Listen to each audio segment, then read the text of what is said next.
intro time. This is a series where we're going to go ahead and take a look at Master Division players from FACEIT League and see what we can learn from their gameplay. We just zoom in on one hero for one map. It's going to be in a competitive team environment. It's a little bit different than playing ranked. There's still things that we can learn from both their gameplay, the decisions they make, how they use their cooldowns and their timing. You know, some of the teamwork elements you could absolutely implement with your friends, right? You don't necessarily have to have a 5-stack to, you know, have some cool coordinated attacks. We saw some examples of that in the first video we did with Golden Pants on the Wrecking Ball. We just had an exceptional performance from Elias on the Tracer. Felt inspired. I figured we go take a look at Elias, player for here for views. And this was my first time seeing this player, and I was blown away. They had 6 deaths across the entire 3-0 of the series. Spoiler, only dies twice in this entire map. So I thought it'd be a fun one to go take a look at. I enjoy playing a lot of Tracer myself. We'll get on board with Elias and go see what we can learn. Do stream FACEIT League 5 days a week on my channel. So you want to see all this action live? Come check it out. Okay, right from the gate. We're going to be talking about cooldowns, timing, and positioning are all extremely important for Tracer. You can see both Tracers are fighting for control of center to make sure the other doesn't have easy access into the back line. So we will see, I believe Elias and Evil kind of duking it out for that position here first. Elias has been in this whole series for a little context, where Evil is just coming in fresh here for map 3. So I like how we're playing back up. They're playing along the kind of the outside of this wall. I know I would be super tempted to like want to hug this corner up here, right? But they hear Evil over there. They know Evil's there, and so they take a much wider angle. You can see Elias has got good eyes on both left-hand side and a good range where you're not just point blank. A little bit easier to hit your shots. One thing the Tracer is maintaining optimal range is key, I think, in your duels. And that is it right there. You see Elias likes having them right at that 10-meter range. Disengage through the cafe. This is going back towards the YesYes spawn. Try to steal their health pack back here. I mean, just good shot from Zatan. But did try to pull attention away from the rest of the team. A lot of times they can be pulling some aggro and pulling the front line of your opponents away. And really getting some good value like that. Because you'll see, you know, Elias, we're right back here in the fight just as the rest of the team wants to engage, right? So now, once again, keeping an eye on Evil. Have to make sure the other Tracer does not have easy value. Elias does such a good job with a couple of things here. Holding Blink, so we're talking about cooldowns. Elias does a really good job of having enough blinks to make sure they can get out. And then that leads to the second aspect of this is knowing they're out. So they're in a safe spot in that they know where their 2 threats are. Mapsy from main and Evil from the side flank. The moment either of them, or in this case, both of them push in, Elias knows they're out. And even messing up a blink is able to just pull right back here with the rest of the team. Ooh, a big rotation to see if they can catch Evil off guard. Actually did a little bit. Evil was not prepared for that initial clip. I mean, doesn't obviously react very quickly. Yeah, have to give chase. Keep the Tracer mark, keeping that flank marked.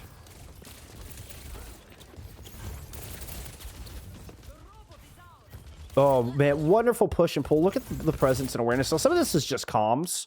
And when we're talking about timing, how important timing is with Tracer.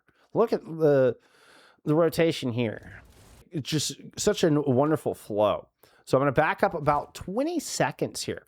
But we're going to see a massive swing. And swing is kind of dependent based on the rest of the team. So there it goes towards the back line, pulls Evil and Sexy Eat in that direction, right? Then rotates back towards the other direction to try to help hold bot if they need to. Everybody disengages from the overclock.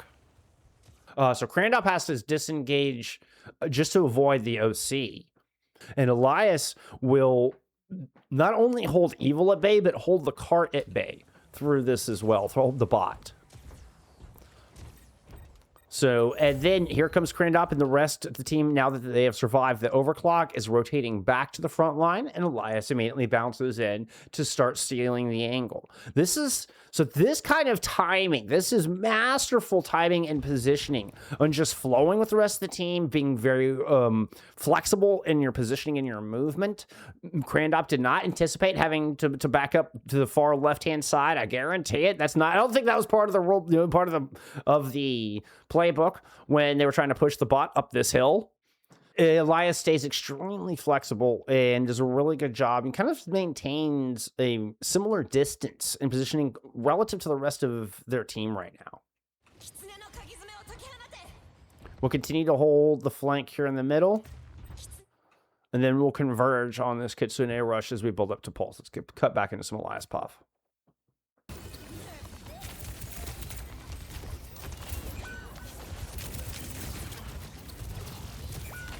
So an opposing Kitsune rush and a couple of deaths. So Elias immediately goes into disengage mode. There, yeah, spotted a low diva. So it's like, I might be able to do something, but actually firing those bullets, I think, just gave you away.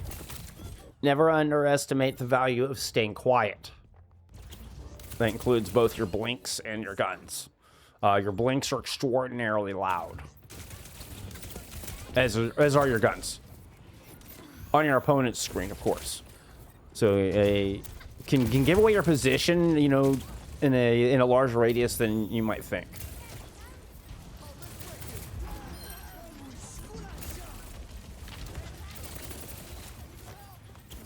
Interesting. Because so Elias doesn't get overly aggressive with the sound barrier. As a tracer, I would be inclined to, like, you know, triple blink in and just, you know what I mean? No, look at the poise Elias shows in this fight. Stays back. He's just marking Mapsy. There was a call, you know, go try to chase Proxy. He forced some cooldowns out, but then just peels right back. Elias is on protection duty right now. And this tight formation allows them to mark the rotation of GG YesYes through jump pad. Very smart play, very, very controlled play from Elias through that team fight.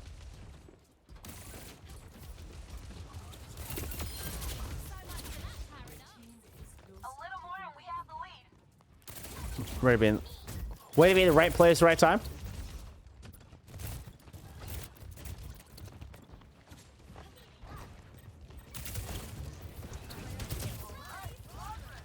The timing of these engages are so important. Right, so we're being extremely patient here for a few seconds. We're just going to stop and wait and allow Crandop to set up. So what happens to initiate this? Bot gets close. It's the bot putting pressure towards the point, right? We're 2 meters from the lead and the checkpoint. And Zatan is a very dangerous Sojourn with an angle directly overlooking that point.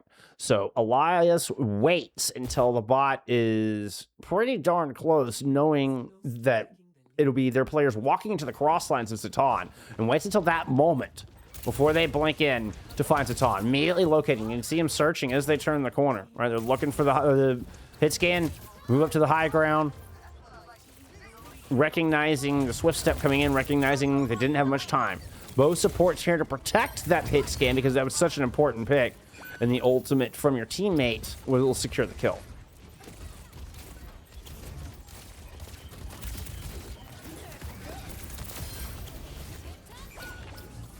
Yeah, somehow, what happened in Natsuki?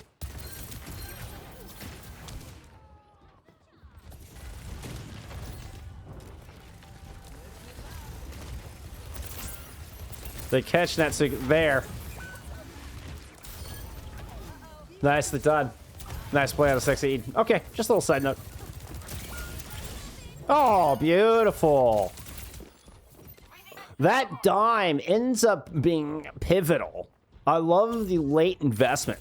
This means that YesYes do not have the reinforcements to continue to push, and allows for here for views to get another fight in this courtyard. Absolutely clutch play out of Elias. So just some scouting, calling what's left.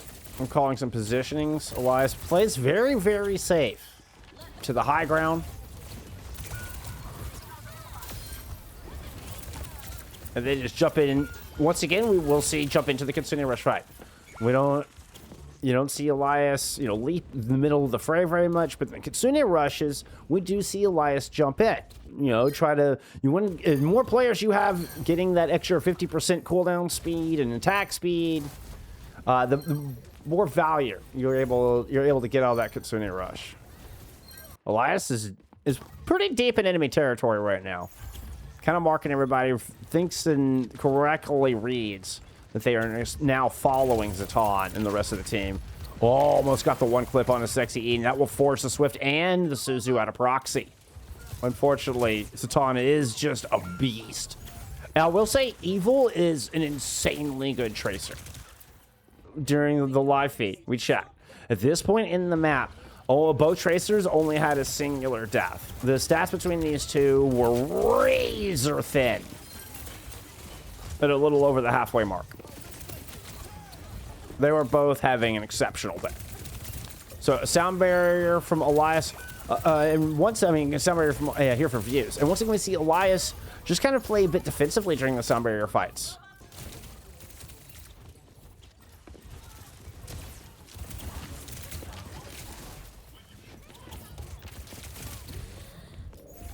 So playing in this duel with another tracer, did some beautiful shots. I mean, that's just some raw mechanics. There's just practice. Be able to get that incredible trigger discipline. I mean, this is just so sick. I know it doesn't really get the kill here, but that's half a clip onto one, half a clip onto another. I mean, almost perfect trigger discipline. Does lose track of Evil a little bit at the end, but that was pretty spectacular. Now here, this movement is what I really wanted to highlight. So notice hanging out at a corner, kind of backs out to where they can blink out to the open or blink into the next piece of cover if they need to. So they react to Evil's blink and are continuing to match this movement so that they know exactly where Evil's going to be. There's only two options. They take the health pack control. They know they're giving up the mega, but it's this movement between the cover that I really, really liked. This is very purposive blinks to where the blinks alone are not the escape. The blinks get you into better positioning. Just being able to blink is not itself going to get you out of harm's way. And the higher you get up in rank, the more that's going to become true. But it's the positioning. Elias is set to where they could blink forward out into the street. They could blink into the left-hand side store. Or they could just take a couple of spots right and blink to this cover here. So they went, and it was very quick. But even the first blink of the double blinks, right? You go into cover, is already preparing their crosshair for the tracer to turn around into this open. Right there. Right? So thinking of crosshair placement as you're blinking and as you're moving. That's how you can tell that Elias has just spent an enormous amount of time on this hero. And this is in their first blink of their double blink to get to the other room. And it has this kind of precision on it. These are the things you got to be thinking about. If it only sits there for a split second, man, we're out. Wonderful positioning. Elias is in a super strong spot. I think just a little bit of a misread there and you get your recall forced. I think was hoping they could get in for the Terra Surge to combo with Terra Surge or something because they had the pulse. Love how and where they disengage here too. Same thing. Keep an eye on the way they move. Oh, what a trade on his Zaton, by the way, through this.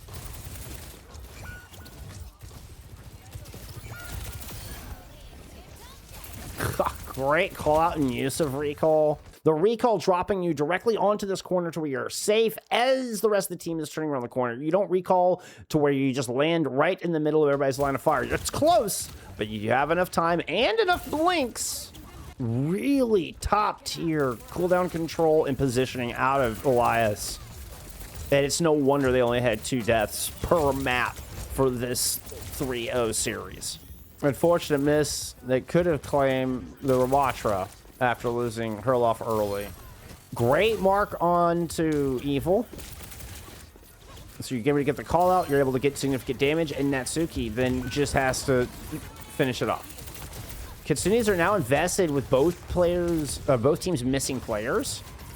And Elias is just trying to play in it. Getting that little bit of speed advantage and get as much value out of the Kitsune Rush as they can. Blinks will give you a slight vertical oomph. So that's what we're seeing here. Elias is taking advantage of that tech to blink there, and then you can jump up. There are a couple of these kind of spots, but you can see Elias is able to get some quick high ground. So Elias willing to put pressure on Evil until the moment Sexy Eden shows up, and then it's right back to the middle of the point.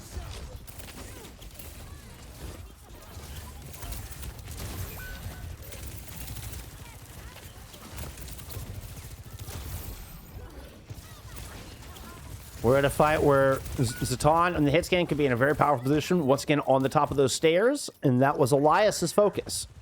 And a lot of that does just take practice. But it is recognizing the biggest threat in the moment. Elias does a really good job of positioning themselves in the most important place. We talked about it earlier with their rotations around Crandop when they're on the Zarya.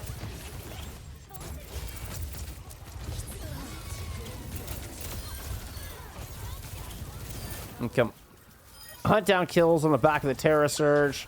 And once again, try to provide value to the other ultimates being invested into the fight. Getting value out of ultimates is the entire team's job. Let me repeat this one for those in the back. Getting value out of your ultimates is the entire team's job. It is not just up to the one person hitting Q or whatever ultimate is on your setup.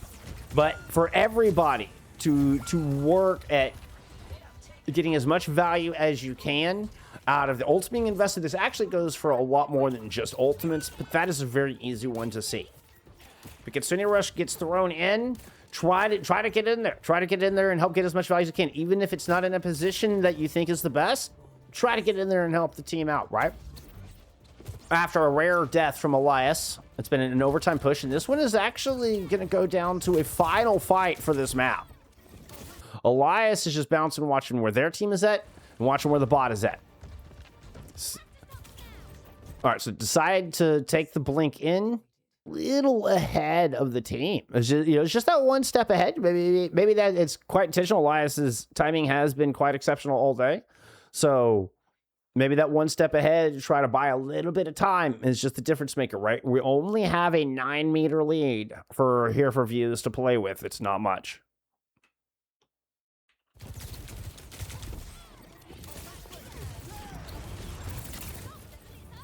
Circles back around to get the beat, which they needed. That was an actually great beat there from here for views. They only have a double support ults in this. Elias knows this. Elias knows that they have the advantage, is why we're seeing kind of an early move. You do get you get your recall force out early, which is not ideal for a Tracer. You do not want to be the first one to use recall in a Tracer duel.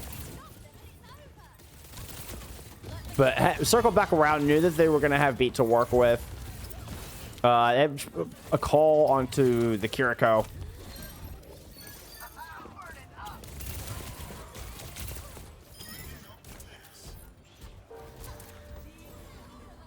And Elias puts up a fantastic debut for our stream. What an awesome Tracer. Very quickly, I just want to show y'all Elias' stats for that. Ben is Lover is the alternate name that we're going to be seeing here. Let's cut over, and I want to take a quick look at some Elias stats. As was 23 and 2 in that Runasapi. Was 6,700 damage. Top elims on the team. The rest of the team had 8 and 9 deaths. That Elias only has 2 deaths through all of that. A lot of it just some really smart positioning, some really good timing, and always really being conscious of where they're blinking to, of their cooldown usage, but also where their cooldowns put them. The positioning of where their recalls and where their blinks land was really exceptional throughout that map. So something to keep in mind, something we can all learn from for sure. Remember, I do stream FACEIT League 5 days a week. Default times of 2 and 9 Eastern. See these matches live. 5 to noon. Next up, favorite. Keep an eye on. Also, hey, I've got other Get Better videos. You enjoyed this? Go watch other Get Better videos. Be somewhere in here. Okay. Outro.